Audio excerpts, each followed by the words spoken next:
திருப்பலி நிறைவேற்றுவோம். தன்னலம் மறந்து பிறநலம் காக்கும் திருச்சபையாகிடுவோம். குருவுடன் சேர்ந்து குடும்பங்கள் இணைந்து திருப்பலி நிறைவேற்றுவோம். தன்னலம் மறந்து பிறநலம் காக்கும் திருச்சபையாகிடுவோம். நாம் வருவோம், இணைவோம், இதை அன்பு நாளும் வழங்குவோம்.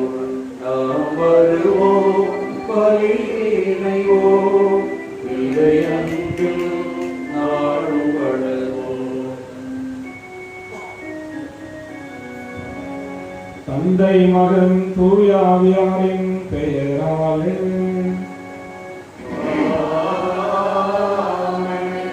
நம் ஆண்டவராகிய இயேசு கிறிஸ்துவின் அருளும் கடவுளின் அன்பும் தூய ஆவியாரின் நட்புறவும் உங்கள் அனைவரோடும் இருப்பதாக.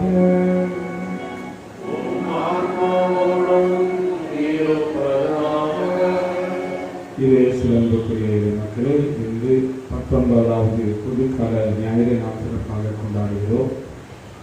கொரோனா இந்த மோசமான நோய் இந்த உலகத்தில் இருந்தாலும் நம்மை ஒரு விதத்தில் அச்சப்படுத்தினாலும் தைரியமாக நாம் இன்று இறைவனுக்கு இந்த புகழ்ச்சியை நாம் எடுத்துச் செல்கிறோம்.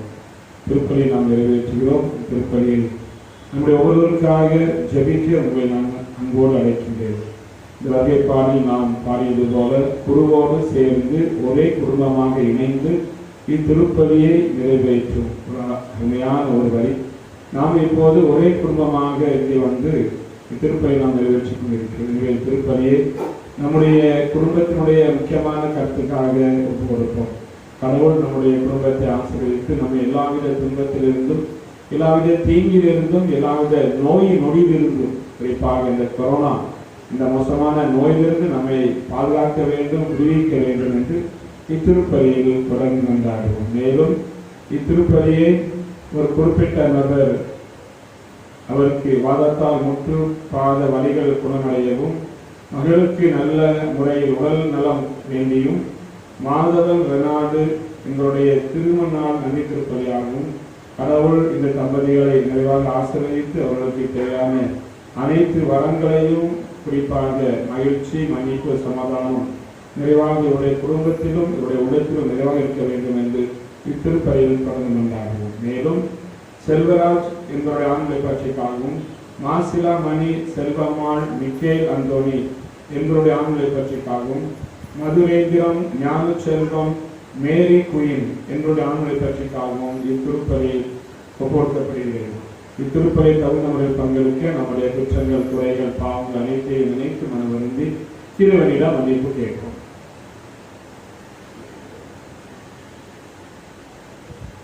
எல்லா வல்ல இறைவனிடமும்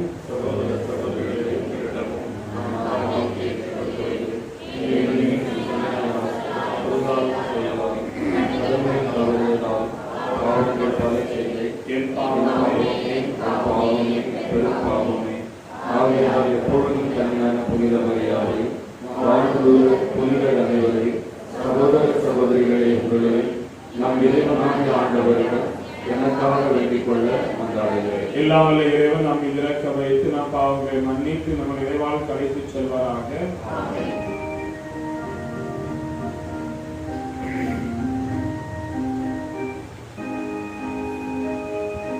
ஆண்டவரே இரக்கம் வையும், ஆண்டவரே இரக்கம் வையும், கிறிஸ்துவே இரக்கம் வையும், கிறிஸ்துவே இரக்கம் வையும், ஆண்டவரே இரக்கம் வையும்,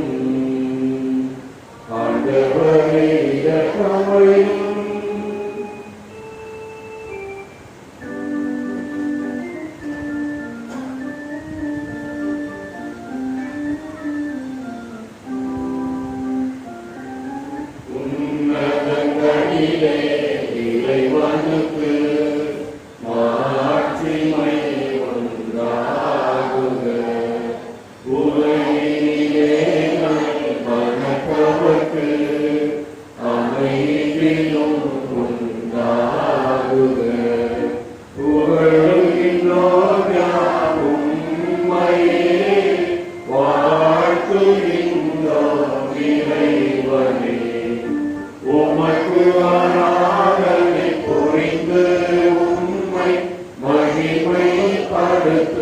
வாழ்த்துகின்றோம் யாம். உமது மேலாம் ஆட்சிமைக்காக உமக்கு நன்றி நவிழ்கின்றோம். ஆண்டவராயும் இறைவனே இணையில்லாத விண்ணரசே, ஆற்றல் அனைத்தும் கொண்டு இறங்கும் தேவதந்தை இறைவனே, ஏறமகனாக ஜெனித்த ஆண்டவர் இயேசு கிறிஸ்து இறைவனே, ஆண்டவராயும் இறைவனே, இறைவனின் திருச்செம்மறியே, தந்தை நின்று நிச்சயமாக ஜெனித்த இறைவன் மகனே நீ, உலகின் பாவம் போக்குபவரே, நீயம் மீது இறங்குவீர். உலகின் பாவம் போக்குபவரே, எம்மந்தாட்டை ஏற்றருள்வீர். தந்தை வலத்தில் வீற்றிருப்பவரே, நீயம் மீது இறங்குவீர். ஏனெனில் இயேசு கிறிஸ்துவே நீர் ஒருவரே தூயவர், நீர் ஒருவரே ஆண்டவர், நீர் ஒருவரே உன்னதர். பரிசுத்த ஆவியுடன் தந்தை இறைவனின் ஆட்சியில் உள்ளவர் நீரே.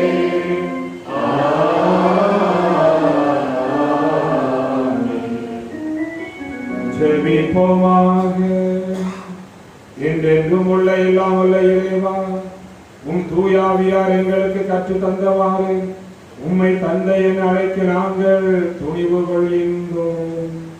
நீர் வாக்களித்த உரிமை பேரான விண்ணக வீட்டுக்கு நாங்கள் வந்து சேரும்படி நீர் தேர்ந்து கொண்ட மக்களுக்கு உரிய மனப்பான்மையை எங்கள் இதயங்களில் பொழிந்தருள்வீராக. உம்மோடு தூயாவின் ஒன்றிப்பில் இறைவனாய் என்றென்றும் வாழ்ந்து ஆட்சி செய்கின்ற எங்கள் ஆண்டவர் கிறிஸ்து வழியாக உம்மை மன்றாடுகின்றோம்.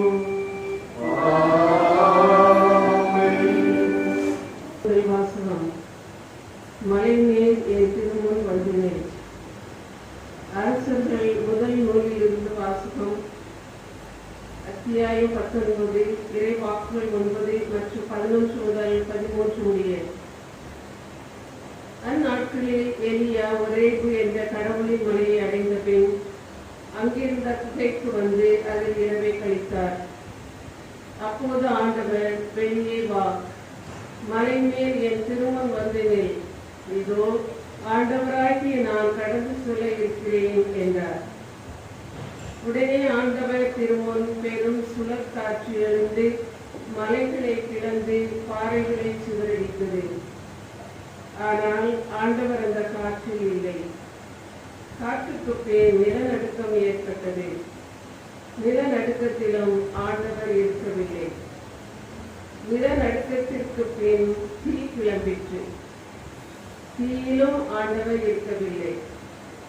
தீக்கு பின் அடக்கமான மெல்லிய ஒலி கேட்டது. அதை எலியா கேட்டவுடன் போர்வையினால் தம் முகத்தை மூடிக்கொண்டு வெளியே வந்து குகையின் வாயிலில் இருந்தார். ஆண்டவரின் அருள்வாக்கு.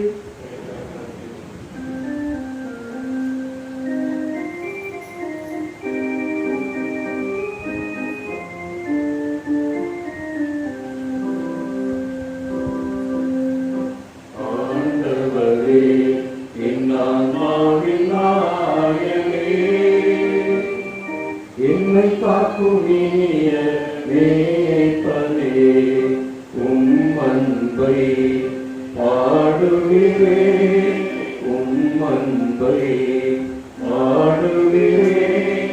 நினைவை நான் கண்டேன், குறைகள் இனி இல்லை.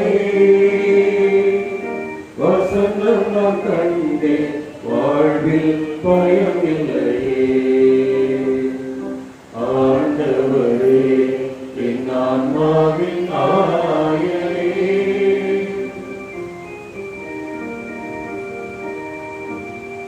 பசும்புல் மேய்ச்சலில் இளைப்பாறச் செய்து வாழ்வில் வசந்தம் வளர்ந்திட கண்டே.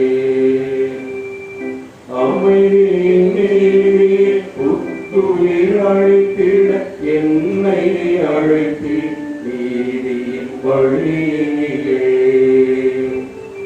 பசும்புல் மேய்ச்சலில் இளைப்பாறச் செய்தி வாழ்வில் வசந்தம் மலர்ந்திட கண்டே. அமைதியிலே புத்துயிர் அழைத்திட என்னை அழைத்தி நீதியின் வழியினிலே. சாவின் இருளினிலே பள்ளத்தாக்கின் நடுவினிலே. சாவின் இருளினிலே பள்ளத்தாக்கின் நடுவினிலே. நான் என்றும் அஞ்சாமல் நடந்திடுவேன். நான் என்றும் அஞ்சாமல் நடந்திடுவேன். நீ என்னில் இருப்பதனால்.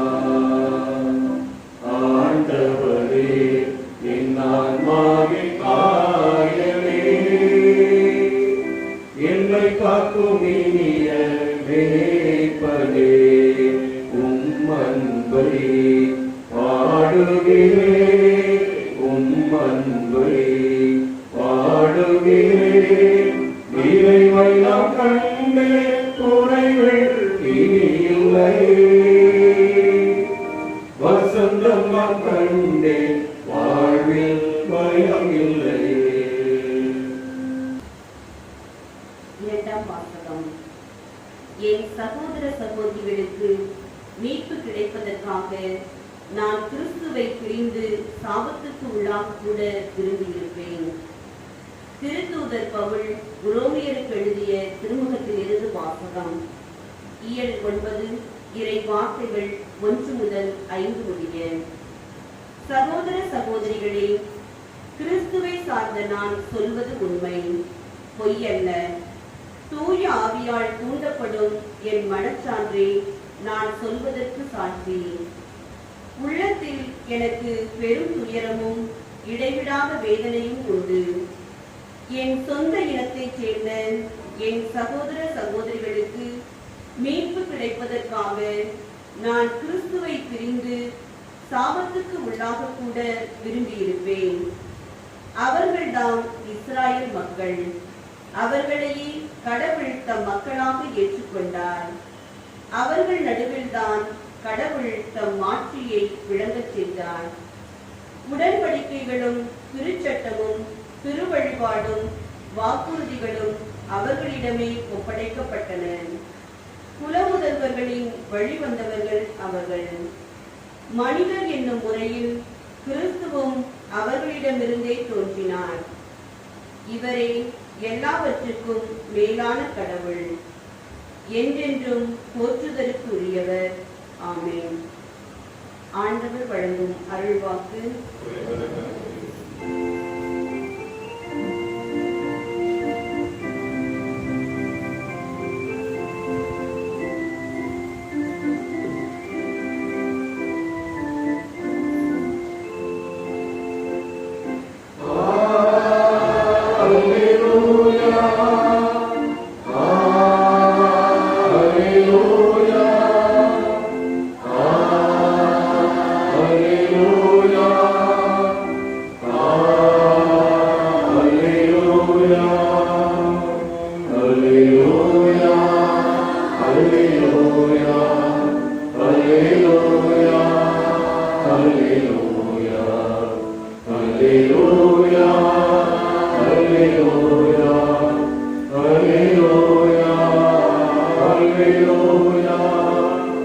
நம் மீட்பராகிய கிறிஸ்து இயேசு சாவை அழித்து அழியா வாழ்வை நற்செய்தியின் வழியாக ஒளிரச் செய்தார். அல்லேலூயா அல்லேலூயா அல்லேலூயா அல்லேலூயா அல்லேலூயா அல்லேலூயா அல்லேலூயா அல்லேலூயா. ஆண்டவர்களோடு இருப்பாராக. உம் ஆன்மாவோடும் இருப்பாராக. உயர்மத்தை எழுதிய நற்செய்தியிலிருந்து வாசகம். ஆண்டவரே மாட்சி உமக்கே. அதிகாரம் 14 வசனங்கள் 22 முதல் 33 வரை. அக்காலத்தில் இயேசு கூட்டத்தினரை அவ்விடத்திலிருந்து அனுப்பி கொண்டிருந்தார். அப்பொழுது சீடரையும் உடனே படகேறி தமக்கு முன் அக்கறைக்கு செல்லுமாறு அவர் கட்டாயப்படுத்தினார். மக்களை அனுப்பிவிட்டு அவர் தனியே இறைவனிட வேண்டுவதற்காக ஒரு மலையின் மேல் ஏறினார். பொழுது சாய்ந்த பிறகும் அங்கே அவர் தனியே இருந்தார். அதற்குள் படகு கரையிலிருந்து நெடுந்தொலை சென்றுவிட்டது. மேலும் எதிர்காற்று அடித்துக் கொண்டிருந்ததால் அலைகளால் படகு அலைக்கழிக்கப்பட்டது. இரவு 4ஆம் கால வேளையில் இயேசு அவரை நோக்கி கடல் மீது நடந்து வந்தார். அவர் கடல் மீது நடப்பதை கண்ட சீடர் கலங்கி ஐயோ பேய் என் அச்சத்தினால் அலறினர். உடனே இயேசு அவர்களிடம் பேசினார். துணிவோடு இருங்கள், நான் தான், அஞ்சாதீர்கள் என்றார். பேதுரு அவருக்கு மறுமொழியாக, ஆண்டவரே நீர்தான் என்றால் நானும் கடல் மீது நடந்து உம்மிடம் வர ஆணையிடும் என்றார். அவர் வா என்றார். பேதுருவும் படகிலிருந்து இறங்கி இயேசுவை நோக்கி கடல் மீது நடந்து சென்றார். அப்பொழுது பெருங்காற்று வீசியதைக் கண்டு அஞ்சி அவர் மூழ்கும் போது, ஆண்டவரை என்னை காப்பாற்றும் என்று கத்தினார். இயேசு உடனே தம் கையை நீட்டி அவரை பிடித்து, நம்பிக்கை குன்றியவனே ஏன் ஐயம் கொண்டாய் என்றார். அவர்கள் படகில் ஏறியதும் காற்று அடங்கியது. படகில் இருந்தோர் இயேசுவை பணிந்து உண்மையாகவே நீர் இறைமகன் என்றனர். இது கிறிஸ்து வழங்கும் நற்செய்தி.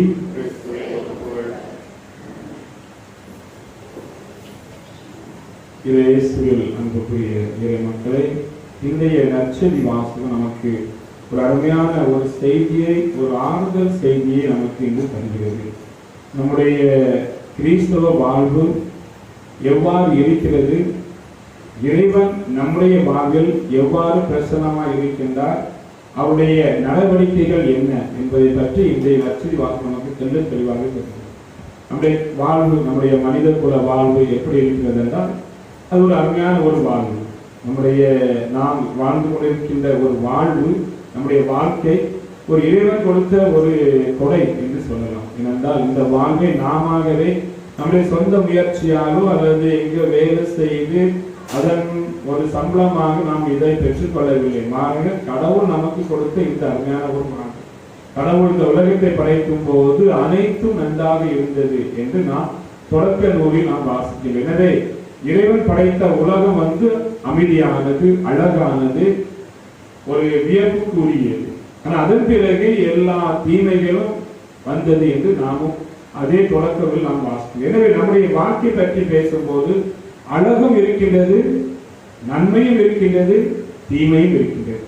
அழகும் இருக்கிறது, அதில் ஒரு சில துன்பங்களும் பயன்களும் இருக்கின்றன. எனவே நம்முடைய கிறிஸ்தவ வாழ்வில் அந்த துன்பங்கள் பயன்கள் இருக்கின்றது. இது எங்குமே யாருமே அதை மறுதளிக்க முடியாது. நம்ம கிறிஸ்தவ வாழ்வில் துன்பம் என்பது ஒரு அங்கமாக மாறிவிட்டது. ஆனால் நாம் கவனிக்க வேண்டும், துன்பம் எப்போதும் நிரந்தரமானது அல்ல. துன்பம் என்பது எப்போதும் நிரந்தரமானது அல்ல. ஒரு கவிஞர் சொல்வார் அழகாக, பூட்டு இருக்கிறது என்றால் கண்டிப்பாக அதற்கு ஒரு சாவியும் உண்டு. எனவே துன்பம் என்று சொன்னால் கண்டிப்பாக அந்த துன்பத்திற்கு ஒரு விடிவு உண்டு, ஒரு ஆறுதலான செய்தி உண்டு, அதற்கும் ஒருவர் உண்டு, அந்த துன்பத்தை போக்குவதற்காக ஒருவர் உண்டு. அதுதான் நம்முடைய கடவுள், இறைமகன் இயேசு. எனவே துன்பம் வரும்போது நாம் கவலைப்பட தேவையில்லை. அந்த துன்ப நேரத்தில், அந்த பயமான அந்த சூழ்நிலையில், அச்சம் தருகின்ற அந்த சூழ்நிலையில் நாம் என்ன செய்ய வேண்டும் என்பதைத்தான் இன்றைய நற்செய்தி வாசகம் நமக்கு தெல்ல தெளிவாக தெரிவிக்கின்றது. நம்முடைய குடும்பத்தை ஒரு உதாரணமாக எடுத்துக்கொண்டால் ஒரு குழந்தையுடைய மனநிலை பாருங்கள். இந்த 3 வயது 4, 5, 6 அந்த வயதில் உள்ள குழந்தைகள் சில நேரம் இந்த பயத்தால் அழும். கண்டிப்பாக நாமும் குழந்தைகளா இருக்கும்போது இந்த அனுபவத்தை பெற்றிருப்போம். கண்டிப்பாக அந்த அழும்போது, அதாவது ஒரு வலியினாலோ ஒரு பசியினாலோ அல்லது ஒரு பயப்பட்டோ எப்போதெல்லாம் அவனுக்கு துன்பம் வருகிறதோ அந்த குழந்தையுடைய மனநிலை என்னென்றால், இயற்கையான மனநிலை என்னென்றால் அது அழும். அந்த உடனே அது என்ன செய்யும்? அந்த குழந்தை என்ன செய்யும்? அதனுடைய தாய் என்ன செய்வார்? அந்த குழந்தை நாம் என்றால் அதனுடைய தாய் கடவுள். நாம் அழும்போது கடவுள் என்ன செய்து கொண்டிருப்பார்? அந்த தாய் என்ன செய்து கொண்டிருப்பார்? கண்டிப்பாக வேடிக்கை பார்க்க மாட்டார். ஐயோ என் பிள்ளை அழுதே, சரி எப்படி அழுதான் பார்ப்போமே, அப்படி உட்கார்ந்து சிரித்து கொண்டிருக்க மாட்டார். ஐயோ என் பிள்ளை அழுதே, ஏதாவது தேவைப்படுதா, இதோ என்ன ஆச்சோ என்று ஓடி தன்னுடைய பிள்ளையை தூக்கி கொண்டு அந்த பிள்ளைக்கு முதலில் பிள்ளை என்ன செய்வார்? அரவணைப்பார். இந்த பிள்ளையை அரவணைப்பார். ஏனென்றால் அந்த பிள்ளையுடைய பயத்தை போக்குவதற்காக அப்படி தன்னுடைய 2 கைகளால் மார்பில் அணைத்துக் கொள்வார். அதன் பிறகு அந்த குழந்தைக்கு பசியா அல்லது ஏதாவது அடிபட்டிருந்தால் அதற்கு தேவையான மருந்து அந்த தாய் தருவார். ஏன்னா இதேதான் நம்முடைய கிறிஸ்தவ வாழ்க்கை நம்ம நடக்கின்றது. நம்முடைய கிறிஸ்தவ வாழ்க்கையில் துன்பங்கள் பயங்கள் கண்டிப்பாக ஒவ்வொரு வீட்டுக்கும் ஒவ்வொருவருக்கும் ஒவ்வொரு விதமான துன்பங்கள். அது யாராலும் மறுக்க முடியாது. முதலில் சொன்னது போல வீட்டிற்கு வீடு வாசப்படி என்று சொல்வது போல ஒவ்வொருக்கும் ஒவ்வொரு விதமான துன்பங்கள். பிள்ளைகளுக்கு படிக்கிற துன்பம். இப்போ நம்முடைய ஸ்கூல் பிள்ளைங்களுக்கு இருக்கிற ஒரே கஷ்டம், பள்ளிக்கூடத்துக்கு பிரச்சனை இல்லை, இந்த ஆன்லைன் கிளாஸ் தான்.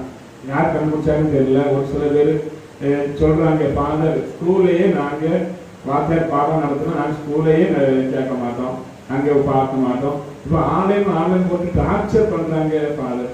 இருந்தாலும் அதுக்கு நான் கவர் பண்றது கிடையாது. நேற்று ஒரு வீட்டுக்கு போயிருந்தேன். ஒரு வீட்டில் போகும்போது இந்த கலெக்ஷன் போகும்போது கேட்பாங்க, பிள்ளைங்கள்ட்ட கேட்பீங்க, அதிக படிக்கிறீங்க, அப்புறம் ஆன்லைன் கிளாஸ் வந்து ஆமா ஃபாதர் ஒரே டார்ச்சர். சார் நீங்க எப்படி பண்றீங்க, நல்லா இன்ட்ரெஸ்ட் பண்றேன். அது யார் பாப்பா, இங்கே சிஸ்டர்லாம் இருக்காங்க, டீச்சர்ஸ்லாம் இருக்காங்க, சொல்லக்கூடாது. சரி சொல்லுவோம், அவங்க தான் இருப்பாங்க நினைக்கிறேன். ஆன்லைன் கிளாஸ் ஒரு சில சிஸ்டர்ஸும் நம்முடைய ஆசிரியர்களும் அவங்க பிள்ளைங்க என்ன சொல்றாங்கன்னா, சார் ஃபாதர் நாங்கள் ஆன்லைன் கிளாஸ் ஆன் பண்ணிட்டு நாங்கள் கேம் ஆட போயிடுவோம். அங்கே யார் பார்க்குறீங்க, அம்மா தான் உட்காந்து அதை பார்த்துட்டு திரும்ப எங்கள் அம்மா தான் தர எங்களுக்கு ஹோம்ஒர்க் போட்டு தருவாங்க. அதனால ஆன்லைன் கிளாஸ் யாருன்னா பிள்ளைகள் கிடையாது பெற்றோர்களுக்கு. இது ஒரு விதமான துன்பங்கள். நம்முடைய குடும்பத்தில் இப்போ ஒரு பெரிய ஒரு துன்பம் என்னவென்றால் அது பொருளாதார ஒரு துன்பம். அவர்களுக்கு வேலை இல்லை. வெளிநாட்டில் நம்முடைய பிள்ளைகள் வேலையிலிருந்து திரும்பிக் கொண்டிருக்கிறார்கள். நம்முடைய ஊரிலே பணகுடி என்பது ஒரு வேலை வாய்ப்பு தரக்கூடிய ஒரு நகரம். நம்ம பணகுடியிலே பாதுகாப்பு வேலை இல்லை. காரணம் இந்த கொரோனா. இருந்தாலும் நம்முடைய வாழ்க்கையில பல பிரச்சனைகள் வரும்போது நாம் என்ன செய்ய வேண்டும்? பிரச்சனைகள் இருக்கிறது, துன்பங்கள் இருக்கிறது, பயங்கள் இருக்கிறது, அனைத்து விதமான பயங்கள். பெற்றோர்களுக்கு பயம், அப்பா அம்மாவுக்கு பயம், கணவனுக்கு பயம், மனைவிக்கு பயம், பிள்ளைகளுக்கு பயம், ஒவ்வொருக்கும் ஒவ்வொரு விதமான பயங்கள். அந்த நேரத்தில் நாம் என்ன செய்ய வேண்டும் என்றால் இறைவன் சொல்வதை நாம் இன்று கடைபிடிக்க வேண்டும். இன்று இறைவன் இயேசு அழகான ஒரு நற்செய்தி நம்மளோடு பகிர்ந்து கொள்கிறார். அந்த போன நேற்றம் பார்க்கும்போது அந்த அப்பம் பழுகிற புதுவை நாம் வாசித்து பார்ப்போம். அது முடிந்ததும் இயேசு அந்த பெருந்திரான மக்களை ஊர்களுக்கு அனுப்பி வைக்கிறார். சீடர்களை பார்த்து, நீங்களும் படகை எடுத்துக்கொண்டு அக்கறைக்கு செல்லுங்கள், நான் தனியே சென்று ஜெபித்து விட்டு நான் பின்னால் உங்களை பின்பற்ற வருவேன் அப்படின்னு சொல்லி அவங்களை கட்டாயப்படுத்தினார். ஏனென்றால் சீடர்களால் கடவுளை இறைவன் இயேசுவை தனியாக விட்டுவிட்டு அவங்களால் செல்ல விருப்பம் இல்லை.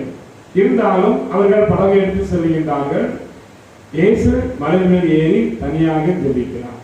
இதற்கு தனியாக ஒரு சில நேரங்களில் தனிமை இருந்தால் நாம் இறைவனுடைய முழு விருப்பத்தை கண்டுபிடிக்கலாம். முதல் வாசகங்கள் சொன்னது போல பெருங்காற்று இருந்தது, அதில் ஆண்டவர் இல்லை. நிலநடுக்கம் இருந்தது, அதிலும் ஆண்டவர் இல்லை. மெல்லிய காற்று அமைதியான ஒரு காற்று அங்கே வீசியது, அதில் ஆண்டவர் தென்பட்டார் என்று இன்றைய முதல் வாசகம் நமக்கு தெரியும். எனவே நம்முடைய கிறிஸ்தவ வாழ்க்கையில் ஒரு சில நேரங்கள் தனிமைக்கு முக்கியத்துவம் கொடுக்க வேண்டும்.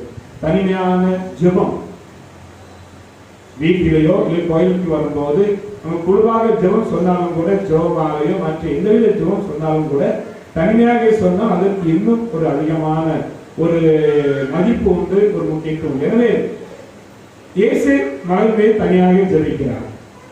ஜெபம் முடிந்த பிறகு சீடர்கள் நோக்கி வருகின்றார். இதற்கிடையில் அங்கே என்ன நடக்கிறது என்றால், அவருடைய படகு அலைகளால் அலைக்கழிக்கப்படுகிறது. இது நம்முடைய வாழ்க்கை போல. எவ்வாறு அவருடைய படகு இந்த அலைகளால், பெருங்காற்றால், எதிர்காற்றால், பெருங்காற்று என்று சொல்வதை விட எதிர்காற்றால் அலைக்கழிக்கப்படுகிறதோ, அதாவது படகுங்கே பார்த்துருப்பீங்க, சில நேரம் இந்த புயல் அடிக்கும், பெரிய காற்று அடிக்கும் போது அந்த இது கீழே வரும், ஒரு பக்கம் அப்புறம் மேலே போகும்.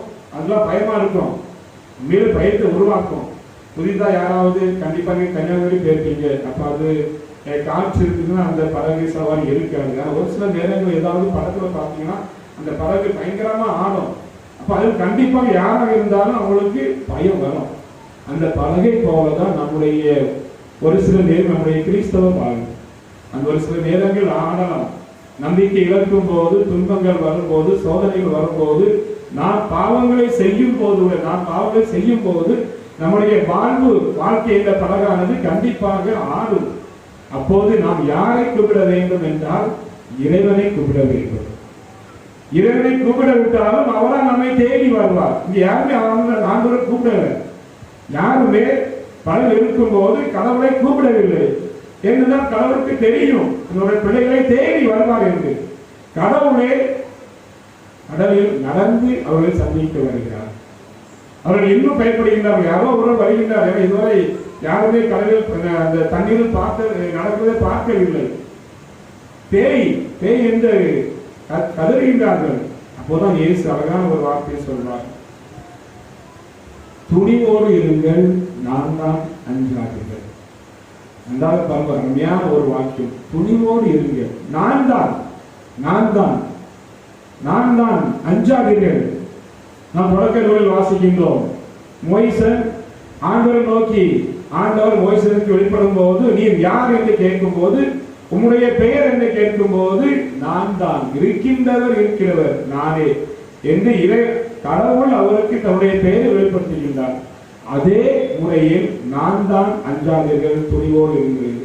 இந்த வார்த்தை, ஆறாவது வார்த்தை நம்முடைய விவிலியம் முழுதும் தேடினால் கண்டிப்பாக அனைத்து புத்தகத்திலும் நாம் இந்த வார்த்தையை தேடலாம். குறிப்பாக திருப்பாடல் 23 நீங்கள் வாசித்து பார்த்தீர்கள் என்றால், ஒரு சில நேரம் உங்களுக்கு இந்த துன்பங்கள், கஷ்டங்கள், மனசோர்வு வரும்போது, ஜெபிக்கும் போது என்ன ஜெபிக்க வேண்டும், எப்படி ஜெபிக்க வேண்டும் என்று உங்களுக்கு தெரியாத அந்த நேரத்தில் இந்த திருப்பாடலை எடுத்துக் கொள்ளுங்கள். 23 எடுத்து அதை நீங்கள் 2 தடவை வாசித்தாலே போதும். வாசித்து கண்ணை மூடி நீங்கள் அதை தியானித்தாலே அது ஒரு அருமையான ஒரு ஜெபம். ஆண்டவர் என் நாயன், சங்கீதம் 23 சொல்கிறது, ஆண்டவர் என் நாயன், எனக்கு குறைவில்லை, நான் ஏன் பயப்பட வேண்டும்? ஆண்டவர் எனக்கு ஆயனாக இருக்கிறார், தந்தையாக இருக்கின்றார், தாயாக இருக்கின்றார், கடவுளாக இருக்கின்றார், மீட்பராக இருக்கின்றார். நான் எதற்கு பயப்பட வேண்டும்? எனக்கு என்ன குறைவு? பசும்புல் மேய்ச்சலில் அவர் என்னை அழைத்து செல்வார். ஒரு குழந்தைக்கு எவ்வாறு தாயும் தந்தையும் உறுதுணையாக இருப்பார்களோ, பாதுகாவலராக இருப்பார்களோ, உணவு அளிக்கக்கூடிய ஒரு பெற்றோர்களாக இருப்பார்களோ, அதே போல நமக்கும் அனைத்துமே நம்முடைய தாய் தந்தை யார் என்றால் நம்முடைய கடவுள். அவர் இருக்கும் போது நாம் ஏன் பயப்பட வேண்டும்? பெற்றோர்களுடைய முன்னேறி எந்த குழந்தையும் பயப்படாது, எந்த குழந்தைக்கும் கவலையும் இருக்காது. ஏனென்றால் அந்த குழந்தைக்கு தெரியும், என்னுடைய தாய் தந்தை என்னை நன்றாக கவனிப்பார்கள் என்று அந்த குழந்தைக்கு தெரியும். அதே போல்தான் ஆண்டவர் என் நாயன், எனக்கு என்ன குறைவு? இருள் சூழ்ந்த பள்ளத்தாக்கில் கவனிகள் இறைவசனம் 4 சொல்கிறது. அதே திருப்பாடல், இருள் சூழ்ந்த பள்ளத்தாக்கில் நான் நடக்க நேர்ந்தாலும் தீமை எதற்கும் அஞ்சேன். ஏனென்றால் அவர் என்னோடு இருக்கின்றார், என்னோடு நடக்கின்றார், என்னோடு வாழ்கின்றார், என்னோடு எப்போதும் பிரசன்னமாய் இருக்கின்றார். அதே திருப்பாடல் 27 நீங்க வாசித்து பார்த்தீர்கள் என்றால், அவரே நமது ஒளி, ஆண்டவரே நமது ஒளி, அவரே எனது மீட்பு, யாருக்கு நான் அஞ்ச வேண்டும்? அவர் நமது அடைக்கலம், அவரிடம் நான் அடைக்கலம் போகின்றேன். ஒரு குழந்தை ஒரு சில நேரம் பயப்படும் போது என்ன செய்யணும் தெரியுமா? அவங்க அம்மா காலை கட்டி பிடிப்பாங்க. குழந்தை பயப்படும் போது அவங்க அம்மா காலை கட்டி பிடிப்பாங்க. அம்மா அப்படியே கீழே மேலே தூக்கி மார்போடு அணைத்து கொள்வார்கள். ஆண்டவர் எனது அடைக்கலம், எனவே யாருக்கு நான் நடுங்க வேண்டும்? யாருக்குமே இல்லை. எதுக்கு? ஆண்டவர் நம்மோடு இருக்கும்போது சாத்தானும் கிடையாது, தீமை கிடையாது, இருளும் கிடையாது, எதுக்குமே நான் பயப்பட தேவை. எந்த பிரச்சனை வந்தாலும் கூட, பெரிய காற்று, ஏன் சுனாமி வந்தாலும் கூட நான் பயப்பட தேவையில்லை. ஏனென்றால் ஆண்டவர் என்னோடு இருக்கின்றார். இதைத்தான் நாம் முதல் நூலில் வாசிக்கிறோம். தொடக்க நூலில் கடவுள் ஆபிரகாம் பார்த்து சொல்றார், ஆபிரகாம் அஞ்சாதே, நான் உனக்கு கேடயமாக இருப்பேன். கேடயம், அந்த படை வீரர் முதுகுல ஒரு பெரிய இதை வச்சிருப்பாங்க, முதுகுல அல்லது இந்த கையில ஒரு கேடயம் வச்சிருப்பாங்க. நான் உனக்கு பெரு கைமாறு உனக்கு தருவேன். கேடயம் எதற்கு என்றால் கடவுள் நம்மை எல்லா வித துன்பத்திலிருந்து தீங்கிலிருந்து பாதுகாப்பார். இனச்சட்டம் 31 அதிகாரம் 31 வசனம் 8 இங்க பார்த்தீர்கள் என்றால் மோயிசன் யோசுவாவை நோக்கி கூறியது ஒரு அருமையான ஒரு வார்த்தை என்னவென்றால், ஆண்டவரே உனக்கு முன் செல்வார், ஆண்டவர் உனக்கு முன் செல்வார், அவர் உன்னோடு இருப்பார், அவர் உன்னை விட்டு விலக மாட்டார். நன்றாக இதெல்லாம் நீங்க ஒவ்வொரு நாளும் நீங்க அதை தியானிக்க வேண்டும், ஒவ்வொரு நாள் வாசிக்க வேண்டும், ஒவ்வொரு நாள் சொல்ல வேண்டும். ஒரு சில நேரங்கள் துன்பங்கள் சோதனைகள் கஷ்டங்கள் வரும்போது இதெல்லாம் நீங்கள் உங்களுடைய வாயிலிருந்து அந்த வார்த்தைகள் வர வேண்டும். ஆண்டவர் எந்த அளவிற்கு நம்மை அன்பு செய்கிறார், எந்த அளவிற்கு நம்மோடு இருக்கிறார் என்று நம்மளுக்கு தெளிவாக தெரிய வேண்டும். ஆண்டவர் உன்னோடு இருப்பார், அவர் உன்னை விட்டு விலக மாட்டார். எவ்வாறு ஒரு குழந்தை தன்னுடைய அம்மாவை அப்படி நெருக்கி பிடிப்பது போல ஆண்டவரை அப்படி பச்சென்று இருக்கில் பிடித்துக் கொள்ள வேண்டும். அவர் உன்னை கைவிட மாட்டார். அதனாலே அஞ்சாதே, திகையாதே. அதே இன்னொரு புத்தகம் இசையாஸ் அதிகாரம் 41 வசனம் 10 சொல்லப்படுகிறது, அஞ்சாதே, நான் உன்னோடு இருக்கிறேன், கலங்காதே, நான் உன் கடவுள், நான் உனக்கு வலிமை அளிப்பேன், உதவி செய்வேன், என் நீதியின் வழக்கத்தால் உன்னை தாங்குவேன், என் நீதியின் வழக்கத்தால் என்னுடைய கைகளால் உன்னை தாங்குவேன், நீ கீழே விழும்போது உன்னை எப்போதும் தாங்குவேன். இந்த மாதிரி வசனம் இந்தியாவில் கிடைக்குமா? தாங்குவேன் என்றால் என்ன அர்த்தம்? நமக்கு எந்த ஒரு பிரச்சனையும் வராது, அவரே நம்மளை பார்த்துக் கொள்கிறார். இயேசு அன்புக்குரிய இறை மக்களே, இறைவன் வெறுமனே சொல்வது மட்டும் இல்லை, அஞ்சாதே, துணிவோடு இருங்கள், திகையாதே, நான் தான் என்று அவர் வெறுமனே சொல்லிவிட்டு அவர் அந்த இடத்தை விட்டு போகவில்லை. மாறாக இங்கே நடக்கிறது. அங்கே என்ன நடக்கிறது? ராயப்பர் இயேசுவை பார்த்தவர், நீர் தான் என்றால் எனக்கு கட்டளையிடும், நானும் நடந்து வருகிறேன், இந்த தண்ணீர் மேல் நடந்து வருகிறேன் என்று அனுமதி கேட்கும் போது ஆண்டவர் என்ன சொல்கிறார்? வா, நடந்து வா. இவரும் ஆண்டவர் தந்த அந்த உற்சாகத்தில் ஒரு நம்பிக்கையில் நடந்து வருகின்றார். ஆண்டவரை போல இவரும் நடந்து வருகின்றார். ஏனென்றால் ஆண்டவர் கொடுத்த அந்த வல்லமை இவருக்கு, இவருடைய சொந்த வல்லமை கிடையாது, மாறாக அவருடைய விசுவாசம் தந்த வல்லமை. நடந்து கொண்டு வருகின்றார். அங்கே என்ன நடக்கிறது? திடீர்னு தண்ணிக்குள்ள போறாரு. ஏன் அதுவரை நடந்து கொண்டிருந்தவர் திடீர்னு தண்ணிக்குள்ள போறாரு. அங்கே அவருடைய விசுவாசம் குறைகிறது. ஏனென்றால் எப்பொழுது இயேசுவை பார்த்து கொண்டு நடந்து கொண்டு வந்தாரோ அப்போது அவருக்கு எந்த ஒரு பிரச்சனையும் இல்லை. நன்றாக கவனிங்கள். இயேசுவை பார்த்து கொண்டு அவரை நோக்கி நடந்து கொண்டு வருகின்றார், எந்த ஒரு பிரச்சனையும் இல்லை. அவருடைய கண்கள் இயேசுவை அப்படி குத்தி நிற்கிறது. இயேசுவை மட்டும்தான் பார்த்து கொண்டு வருகிறார். எப்போது அந்த பெரிய காற்று நச்சது சொல்லுகிறது, பேதுருவும் படகிலிருந்து இறங்கி இயேசுவை நோக்கி கடலில் நடந்து சென்றார். இயேசுவை நோக்கி அவருடைய கண்களும் இயேசுடைய கண்களும் ஒரே போல இருக்கிறது. அப்பொழுது பெருங்காற்று வீசியதை கண்டு அஞ்சி அவர் மூழ்கும் போது, எப்போது அவர் பெருங்காற்றை பார்த்தாரோ, இயேசுடைய பார்வையிலிருந்து அவர் விலகி பெருங்காற்றை அவர் பார்த்தாரோ, அப்போது அங்கே என்ன நடக்கிறது? அவருடைய விசுவாசம் குறைந்து விட்டது. உடனே அதனுடைய மனித தன்மையில் தண்ணிக்குள் சென்றார். இதில் நமக்கு என்ன தெரிகிறது என்றால், நம்முடைய கிறிஸ்தவ வாழ்க்கையில் எப்போது இயேசுவை விட்டு, கடவுளை விட்டு நம்முடைய பார்வை இருக்கின்றோமோ, அவரை விட்டு வேறு திசையில் நாம் பயணம் செய்கின்றோமோ, அப்போது நாம் மூழ்குவோம், பிரச்சனையில் மூழ்குவோம். அந்த நேரத்திலும் கூட கடவுள் வேடிக்கை பார்க்க மாட்டார். அந்த முதல் சொன்னார்ல, துணிவோடு இருங்கள், நான் தான் அஞ்சாதீர்கள். வெறுமனே வாய்ஸ் அவ்வளவு இல்லை, நான் தான் அஞ்சாதீர்கள். ஆனால் ஆண்டவர் என்ன செய்தார்? அவர் முழுவதை பார்த்து சிரிச்சிருந்தாரா? என்ன செய்தார்? சாப்பிட்டீங்களா மதியம்? என்ன செய்து கொண்டிருந்தார்? தன்னுடைய கையை நீட்டி. அருமையான இந்த செயலை பார்க்க, இயேசுவின் செயலை பார்க்க, தன்னுடைய கையை நீட்டி. அவர் ஒன்றும் கை தட்டல, சிரிக்கல, ஆனா தன்னுடைய கையை நீட்டி, அழகாக சொல்லுகிறது, தன் கையை நீட்டி அவரை பிடித்து, அப்படியே பிடித்து சொன்ன வாக்கியம், நம்பிக்கை குன்றியவனே ஏன் ஐயம் கொண்டான்? நம்பிக்கை குன்றியவனே ஏன் ஐயம் கொண்டான்? அவனுடைய அந்த அவிசுவாசம், அவன் நம்பிக்கை தான் அவனை உள்ளே தள்ளியது. நாம் ஒரு சில நேரங்களில் அந்த அவிசுவாசம், அந்த அவநம்பிக்கை வரும்போது நாம் என்ன செய்கிறோம்? தண்ணீருக்கு, நம்முடைய பிரச்சனைக்குள் மூழ்கிறோம். ஆனால் கடவுளை உண்மையில் நம்பி இருந்தார். கடவுள் அவருடைய கையை நீட்டி நம்மை எல்லாவித பிரச்சனைகளிலிருந்தும் எல்லாவித துன்பத்திலிருந்தும் அவர் பாதுகாப்பார். இந்த ஆண்டு நம்ம வேடிக்கை பார்க்க மாட்டோம். முதலில் சொன்னது போல, நான் உன்னை விட்டு விலகுவதும் இல்லை, உன்னை விட்டு நான் உறங்குவதும் இல்லை, உன்னுடைய கைகளில் நான் தாங்கியிருக்கின்றேன். இதைத்தான் நான் மார்க்க நற்செய்தியில் அழகாக நாம் வாசிக்கின்றோம். அருமையான ஒரு வார்த்தை. தொழுகை கூட தலைவன் யாயிர், அவருடைய மகள் சுகம் இல்லாமல் இருக்கிறார்கள். அப்போ யாயிர் இயேசுவை பார்த்து, ஆண்டவரே, என்னுடைய மகள் இப்படி சுகம் இல்லாமல் இருக்கிறாங்க, நீங்க ஏதாவது செய்து பாருங்க. அப்போ சரி வாங்க போயிட்டு இருக்கோம். இடையில அந்த 12 ஆண்டுகளாக இந்த இரத்த போக்கினால் பாதிப்படைந்த பெண் ஆலயம் போடுகிறார்கள். அந்த புதுமை முடித்த பிறகு ஒரு சிலர் சொல்றாங்க, இயேசுவை நீங்கள் தொந்தரவு, போதகரை நீங்கள் தொந்தரவு செய்ய வேண்டாம், ஏனென்றால் உன்னுடைய மகன் இறந்து விட்டான். ஆனால் இயேசு அவர்கள் சொல்லக்கூடிய ஒரே ஒரு அருமையான ஒரு வார்த்தை, என்ன வார்த்தைன்னு தெரியுமா? யாராவது சொல்ல முடியுமா? இயேசு அந்த யாயிரை பார்த்து சொன்ன அருமையான ஒரு வார்த்தை இன்று நமக்கும் சொல்லப்படுகிறது. அஞ்சாதே, நம்பிக்கை மற்றும் கைவிடாது. இது ஒரு உதாரணம் எத்தனையோ சொல்லப்படுகிறது. இந்த மார்த்தா இறந்த பிறகு மார்த்தாக்கு இயேசு சொன்ன அதே வார்த்தை, நம்பிக்கை இருந்தால் எல்லாமே நடக்கும், நம்பிக்கையுடையவன் பதற்றமடையான். எனவே இயேசு அன்புக்குரிய மக்கள், நம்முடைய வாழ்க்கையில் துன்பம் இருக்கிறது சகஜம். உண்மை சொல்றேன், துன்பம் எல்லாருடைய வாழ்க்கையில், யாருடைய வாழ்க்கையிலும், போப்பாண்டருடைய வாழ்க்கையிலும் துன்பம் தான்.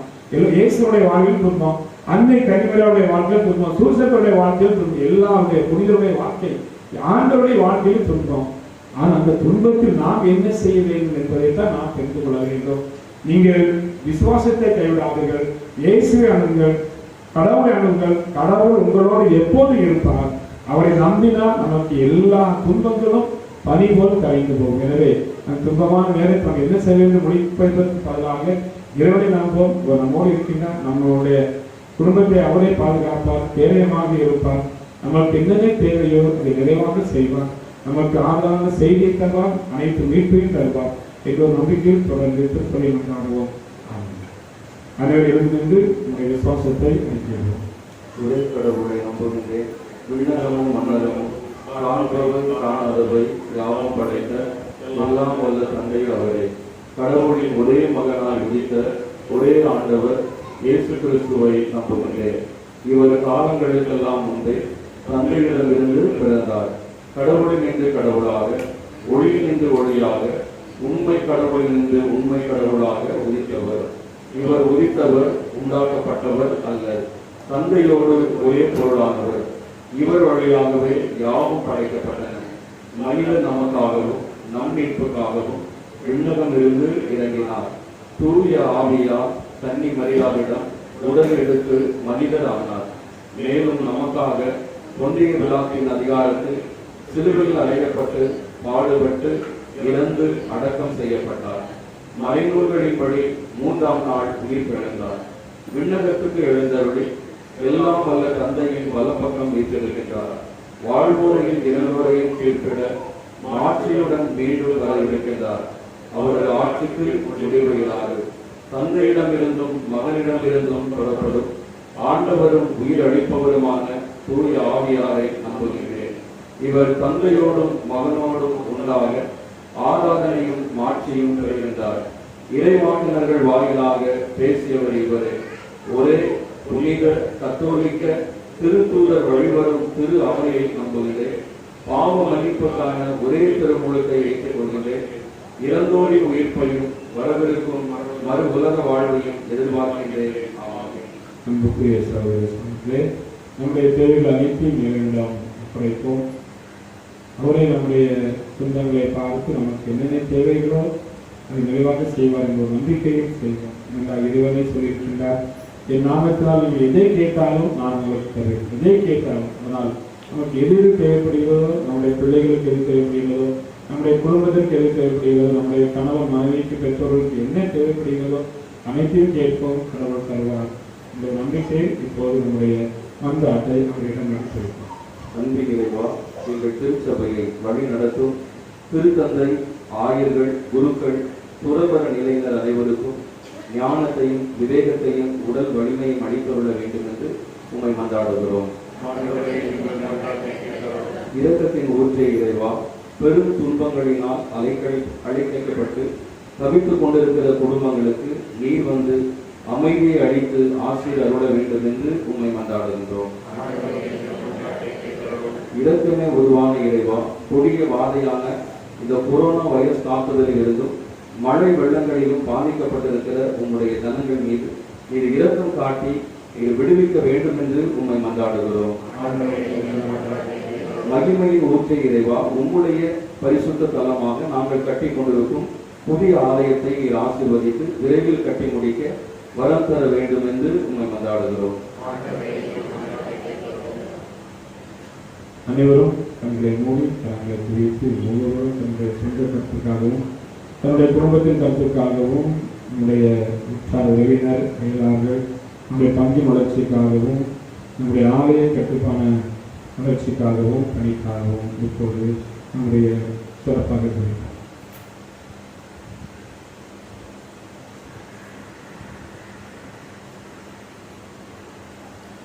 அன்பான இறைவா, இதோ இந்த அருமையான பிள்ளைகளை ஆசிரியரையும் அந்த பல மக்களை தொட்டு ஆசிரியர் அவர் எல்லாவித முடியிலிருந்தும் எல்லாவித தீவிலிருந்தும் எல்லாவித துன்பங்களிலிருந்து பாதுகாக்கிறோம். இஸ்ராயல் மக்கள் துன்பமான நேரத்தில் உண்மை கூவி அழைக்கும் போது வேறு பாரம்பரியமாக இருக்காமல் நம்முடைய இரக்கத்தை நம்முடைய ஆசிரியரையும் அவர்களுக்கு கொடுத்து அவர்களை எல்லாவித துன்பத்திலும் பாதுகாக்கிறேன். அதேபோல எங்கள் குடும்பத்தில் இருக்கின்ற அனைத்து துன்பங்களையும் அகற்றி நம்முடைய வாழ்வில எப்போது மகிழ்ச்சி, மன நிறைவும், ஒற்றுமையும் சமாதானம் நிறைவாக இருப்பதை செய்தது. நீங்கள் ஆண்டவராகிய கிறிஸ்து வழியாக கொண்டாடுகின்றோம்.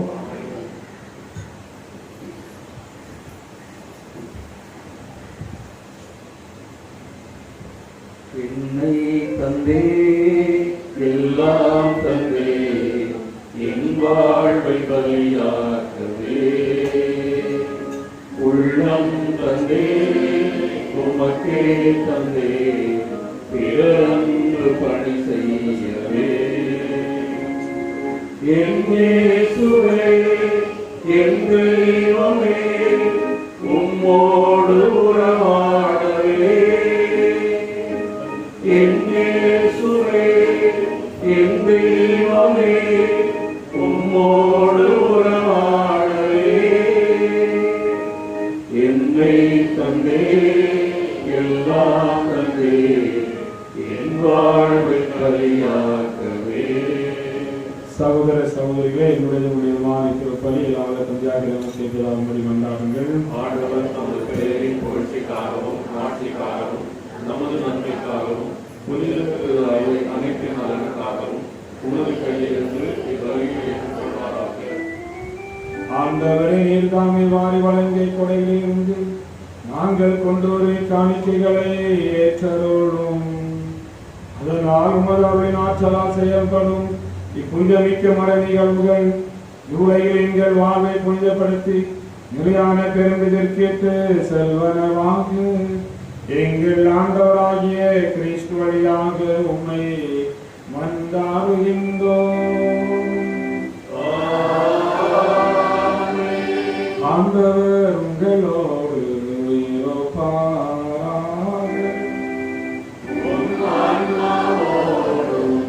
இருப்பாராக. எங்களை மேலே எழுப்புங்கள்.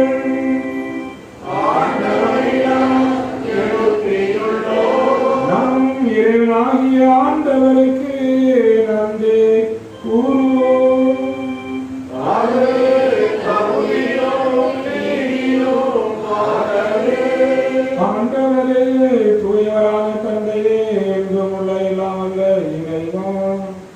எங்கள் ஆண்டவராகிய கிறிஸ்து வழியாக என்னாலும் இடத்தில் நாங்கள் உமக்கு நன்றி செலுத்துவது மெய்யாகவே தகுதியும் நீதியும் ஆகும்.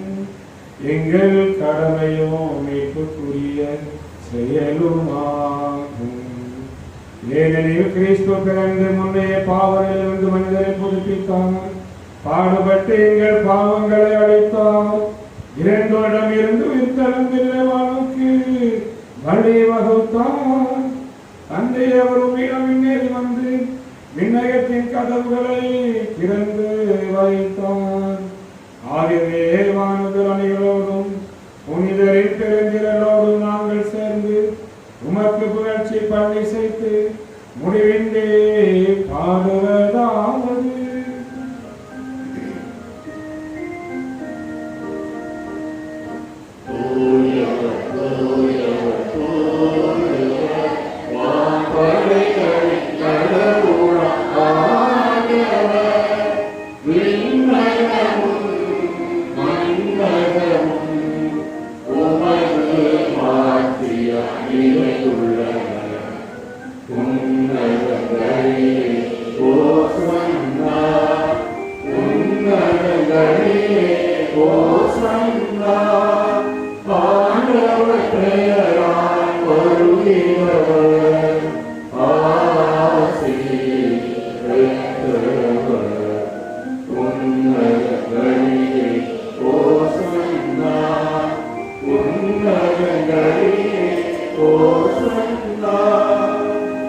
ஆண்டவரே நேர்மையாகவே கூறுகிறவர் தூய்மையை நோக்கு. ஆகவே உடைய ஆவியை பொழுது காணிக்கைகளை தூய்மைப்படுத்த உதவிக்கின்றோம். இவ்வாறு எங்கள் ஆண்டவர் இயேசு கிறிஸ்துவின் உடலும் இரத்தமும் ஆக எங்களுக்கு தூய்மையாகிறார். அவர் பாடுபடலாம் கனிந்து தம்மை கைவிட்ட போது அப்பத்தை எடுத்து நன்றி செலுத்தி அதை பெற்று தம் சீடர்களுக்கு அளித்து அவர் கூறுகிறார், அனைவரும் இதில் இருந்து பெற்றுள்ளீர்கள், ஏனெனில் இது உங்களுக்காக கைவிட்டப்படும் என்று.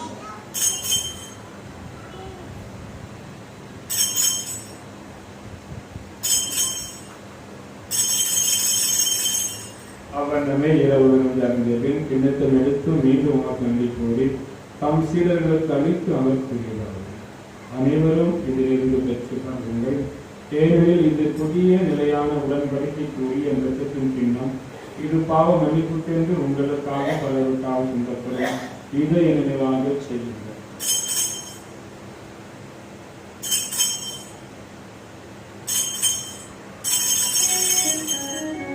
இது விசுவாசத்தின் மாலை பொருள்.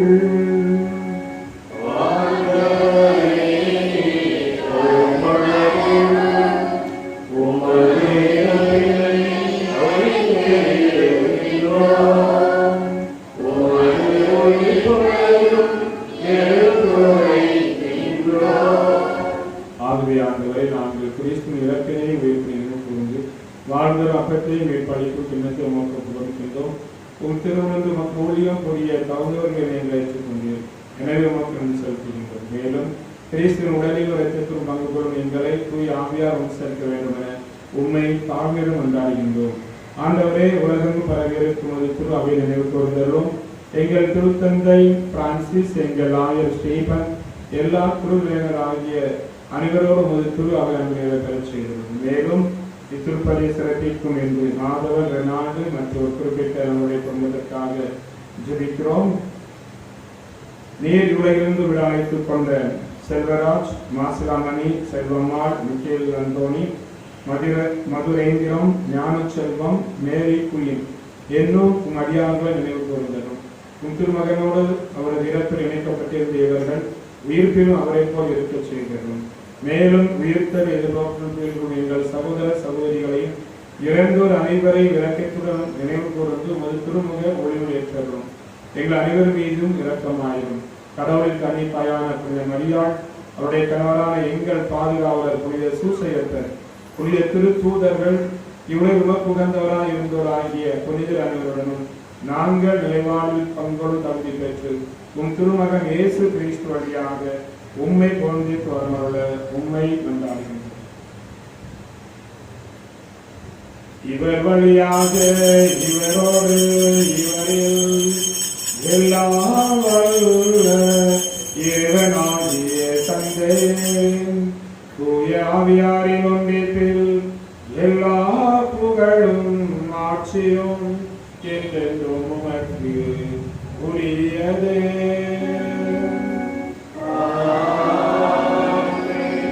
மீட்பரின் கட்டளையால் கற்பிக்கப்பட்டு இறை படிப்பினால் பயிற்சி பெற்ற நாம் துணிந்து பாடுவோம். எங்கள் தந்தையே, உமது பெயர் ஒப்பப்படுக, உமது ஆட்சி வருக, உமது திருவுளம் விண்ணுலகில் நிறைவேறுவது போல மண்ணுலகிலும் நிறைவேறுக.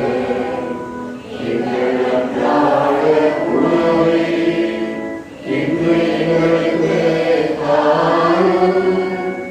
எங்களுக்கு எதிராக குற்றம் செய்வோரை நாங்கள் மன்னிப்பது போல எங்கள் குற்றங்களை மன்னியும். எங்களை சோதனையில் விழவிடாதேயும், தீமையிலிருந்து எங்களை விடுவித்தருளும். ஆண்டவரே, தீமனைத்திலிருந்து எங்களை விடுவித்து எங்கள் வாழ்நாளில் அமைதியை கனிவுடன் அருள உண்மை நன்றாகின்றோம். உமது இரக்கத்தின் உதவியால் நாங்கள் பாவத்திலிருந்து எப்போது விடுதலை பெற்று யாதொரு கலக்கமும் இன்றி நலமாய் இருப்போமாக. நாங்கள் எதிர்நோக்கியிருக்கும் வேறுவிற்காகவும் என் மீட்பராக இயேசு கிறிஸ்து வருகைக்காகவும் காத்திருக்கின்றோம். ஆண்டவர் இயேசு கிறிஸ்து அமைதியை உங்களுக்கு விட்டுச் சொல்கின்றேன், என் அமைதியை உங்களுக்கு அளிக்கின்றேன் என்றும் திருத்தூதர்களுக்கு முடிகிறேன். எங்கள் பாவங்களை பாராமல் உமது திருவாவை நம்பிக்கை கண்ணோக்கி உமது திருமணத்திற்கு ஏற்பதற்கு அமைதி மற்றும் அளித்துள்ளார். இந்த வாழ்ந்து ஆட்சி செய்தவர் நீரே. ஆண்டவருடைய சமாதானங்களோடு என்றும் இருப்பதாக.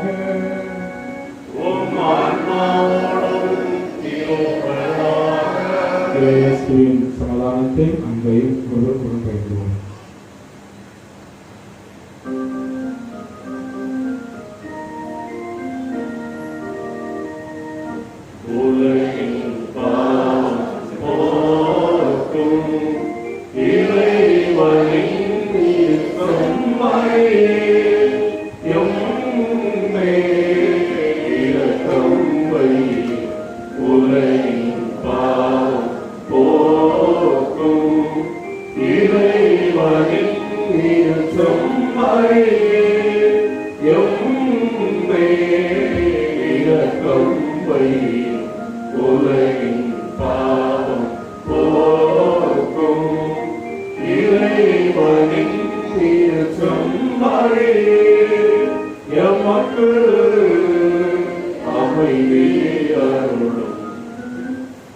இதோ இறைவனின் செம்மறி, இதோ உலகின் பாவங்களை போக்கு வந்தவர்.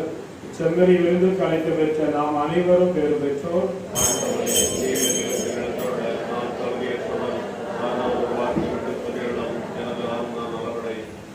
திருமண அறிக்கைகள் எல்லாம் இறைவன் திருவருளால் தூத்துக்குடி மறை மாவட்டம் நமது பங்கு பாஸ்டர் நம்பி திருவாளும் தந்தை கிளமென்ஸ், தாய் சுகந்தி, மகன் ராபின் கிங்ஸ்லி இவருக்கும் தூத்துக்குடி மறை மாவட்டம் கிளவரி பங்கு புதுக்குடியிருப்பு ஊரில் வாழும் தந்தை சவரிமுத்து, தாய் ஜெயமேரி இவருடைய மகள் வென்சிக்கும் திருமணம் நிச்சயிக்கப்பட்டிருக்கிறது. இது இவர்களுக்கு இரண்டாவது அறிக்கை. எல்லா வல்ல இறைவன் திருவருளால் தூத்துக்குடி மறை மாவட்டம் நமது பங்கு பாத்திமா அன்பே திருவாளும் தந்தை பெஞ்சமின், தாய் மரிய கலாம் இவருடைய மகன் அந்தோனி ஜெபிஸ்டனுக்கும் தூத்துக்குடி மறை மாவட்டம் புஷ்பவனம் பங்கு புஷ்பவனம் ஊரில் வாழும் தந்தை இருதய மிக்கேல், தாய் செல்வி இவருடைய மகள் சகாய ஜான்சிக்கும் திருமணம் நிச்சயிக்கப்பட்டிருக்கிறது. இது இவர்களுக்கு முதல் அறிக்கை. எல்லாம் வல்ல இறைவன் திருவருளால் தூத்துக்குடி மறை மாவட்டம் தைலாபுரம் பங்கு நாசரேத்து ஊரில் வாழும் தந்தை ஜேம்ஸ் நெப்போலியன், தாய் ஏஸ்தர் இவருடைய மகன் ஹெமின் ராஜாவுக்கும் தூத்துக்குடி மறை மாவட்டம் நமது பங்கு ஜான்சர் அம்பியத்தில் வாழும் தந்தை அந்தோனிசாமி, தாய் ஆகுலின் இவருடைய மகள் ரேஷ்மிக்கும் திருமணம் நிச்சயிக்கப்பட்டிருக்கிறது. இது இவர்களுக்கு முதல் அறிக்கை. எனவே இந்த திருமணங்களில் அன்னைக்கும் இன்னொரு இன்னும் எல்லாவல்ல இறைவன் திருவருளால் தூத்துக்குடி மறை மாவட்டம் நமது பங்கு வளநங்கை திருவாளும் தந்தை சிலுவை குமார், தாய் ரோசி நிறைமதி, இவருடைய மகன் தாமஸ் ரஜலுக்கும் பாளையங்கோட்டை மறை மாவட்டம் கழுகுமலை பங்கு கழுகுமலை ஊரில் வாழும் தந்தை அல்ராஜ், தாய் ஆரோக்கியமேரி, இவருடைய மகள் ஜெனிபாவுக்கும் திருமணம் நிச்சயிக்கப்பட்டிருக்கிறது. இது இவர்களுக்கு முதல் அறிவிப்பு. எனவே இந்த திருமணம் ஏதாவது தடைகள் இருக்கு, பங்கு தந்தையிடம் அறிவிக்க வேண்டியது பங்கு மக்களாகிய உங்களுடைய அனைவரும் இருந்து இறுதி மன்றத்துக்காக ஜெபிப்போமாக. ஆண்டவரை நாங்கள் கொண்டை திருவுணவு எங்களை உம்மோடு ஒன்றிக்க செய்து எங்களுக்கு மீட்பு அளிப்பதாக. அது எங்களை உமது உண்மையினோடு உறுதிப்படுத்துவதாக. எங்கள் ஆண்டவராகிய கிறிஸ்து வழியாக உம்மை மன்றாடுகின்றோம். ஆண்டவர்களோடு இருப்பாராக.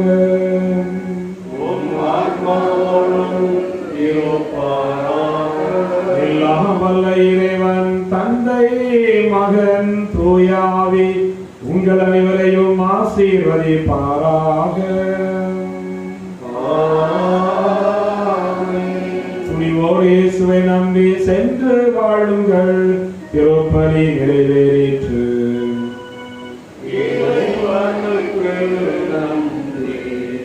ஒரு நிமிஷம் அமரவும். ஒரு சிறிய போன தடவை முதல் விவிலிய வினா இந்த பேப்பர்லாம் கொண்டு வந்திருக்காங்க. எல்லாம் மொத்தம் கிட்டத்தட்ட 350 பேருக்கு மேலாக நம்முடைய மக்கள் பங்கெடுத்திருக்காங்க. உண்மையிலே இது ஒரு பாராட்டக்கூடிய ஒரு நல்ல ஒரு விஷயம். 350 பேர் இருக்கிறது அதிகமான ஒரு எண்ணிக்கை. இந்த போட்டியில் பங்கெடுத்த அனைத்து மக்களையும், சிறுவர்கள், வாலிபர்கள், இளைஞர்கள், இளைஞர்கள் எல்லாரையும் நான் மனதார பாராட்டுகிறேன். உங்களுடைய முயற்சி கண்டிப்பாக பலன் இருக்கும். எனவே முடிவு வந்திருக்கிறது. திருத்திய பிறகு யாரெல்லாம் 100 மார்க்குகள் வாங்கியிருக்கின்றார்கள் என்பதை நான் இங்கு உங்களுக்கு சொல்கிறேன். இது இப்போது நேரு அலையாக ஒளிபரப்பப்படுகிறது இந்த முடிவுகள். எனவே வீடுக்கு போனால் கூட நீங்கள் இதை வாசிக்க பேருங்கள் நீங்கள் திரும்ப கேட்டுக்கொள்ளலாம். 100 மார்க்கு பெற்றவர்களுடைய பெயரை மட்டும் இப்போது நான் வாசிக்கிறேன். இது வாசித்து முடித்த பிறகு எத்தனை பேர் இருக்காங்க தெரியுமா? மொத்தம் 100 பேருக்கு வாங்கினாங்க. கிட்டத்தட்ட ஒரு 30 பேருக்கு மேல வாங்கியிருக்காங்க. 30 பேருக்கும் பரிசு கொடுக்க முடியாது, முதல் பரிசு கொடுக்க முடியாது. அதனால இவர்களுடைய பெயர்கள் இங்கே இருக்கிறது. இதில் குலுக்கல் முறையில் 3வது பரிசு, 2வது பரிசு, முதல் பரிசு, மற்ற அனைவருக்கும் பரிசுகள் உண்டு. சரியா? அதனால ஒவ்வொரு தடவையும் இந்த குலுக்கல் முறையில் முதல் பரிசு, 2வது பரிசு, 3வது பரிசு தேர்ந்தெடுக்கப்படும். மற்ற பங்கெடுத்த எல்லா பிள்ளைகளுக்கும், எல்லா மக்களுக்கும் அருமையான ஒரு பரிசு உண்டு. அதனால யாருமே பரிசு இல்லாமல் போக மாட்டாங்க. அதனால இப்போது மார்க் எடுத்த 100 மார்க் எடுத்தவங்க மட்டும் நான் பெயரை சொல்ல முடியாது. ஏனென்றால் பெயர் யாருக்கு எனக்கே தெரியாது. நான் உங்களுக்கு தெரியும். பெயரும் யாருடைய பெயரும் அதில் எழுதிக்கப்பட மாட்டாங்க. எல்லாமே நம்பர் தான். அதனால உங்க நம்பரை மட்டும் நீங்க நினைச்சு வச்சுக்கோங்க. பரிசும் அந்த நம்பரை பேர் தான் சொல்லுவோம். ஏன்னா உங்களுடைய பேர் வந்து எங்களுக்கு தெரியாது. வளநம்பியத்தில் மொத்தம் 6 பேர் 100 மதிப்பெண்கள் பெற்றிருக்கிறார்கள். அவங்களுடைய நம்பர் என்ன? வளநம்பியத்தில் அந்த 319 இருக்கீங்களா? கண்டிப்பா உங்களுக்கு மறந்து இருக்கும். வீட்டில் போனவர் நீங்க நினைவு பார்க்கணும். 227, 238, 236, 239, 237. சரியா? குழந்தை சாந்தியம் 092, 091, 097, 083, 089, 073. பாத்திமான்பியம் 189, 192, 488, 185, 184. ஜார்ஜர் அன்பியம் 147, 145, 400, 143. விக்கில் அன்பியம் 259 குறைவுதான். மெடோன் அன்பியம் 298, 899, அனில் 505, 277, 300, 279.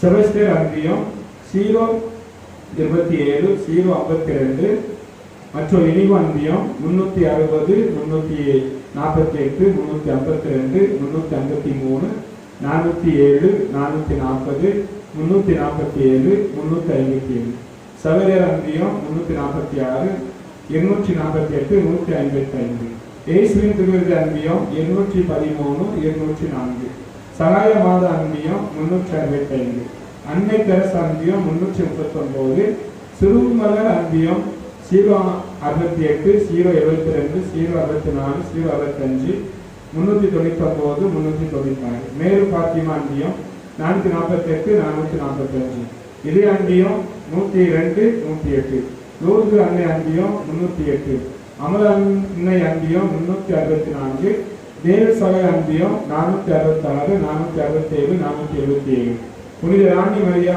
அன்பியம் 057 இவர்கள் அனைவரும் 100 மதிப்பெண்கள் பெற்றிருக்காங்க. ஒரு சில பேர் 99 99 95 யாருமே 90க்கு கீழே யாருமே வாங்கல. ஜார்ஜார் அன்பியம் நம்பர்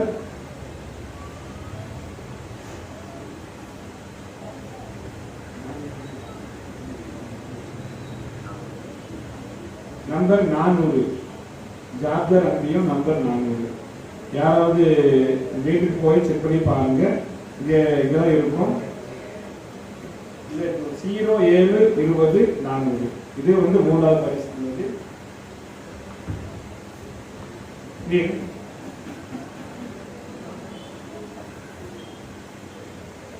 இரண்டாவது பரிசு கொண்டவர் சவேரியர் அன்பியம் 0720 நம்பர் 248 248 இது இரண்டாவது பரிசு கொண்டவர். வீட்டுக்கு போனவர் நம்பர் செக் பண்ணி வந்து எப்படி வந்து இது யூடியூப்ல இருக்கும். உங்களுக்கு ஒரே சந்தேகம் தான் பங்கு தந்தையோட அலுவலகத்துக்கு வந்து கேட்டு பெற்றுவாங்க. முதல் பரிசு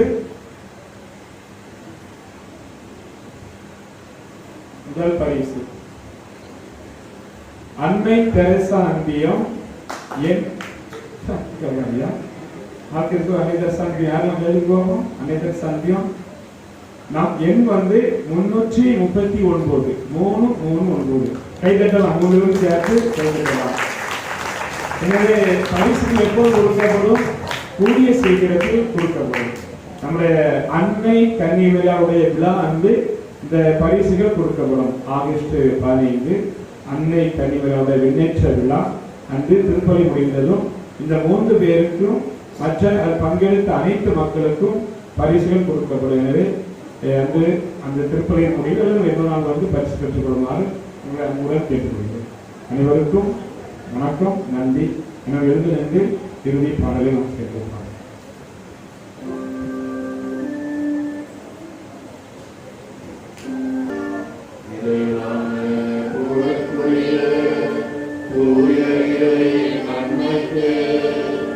எல்லா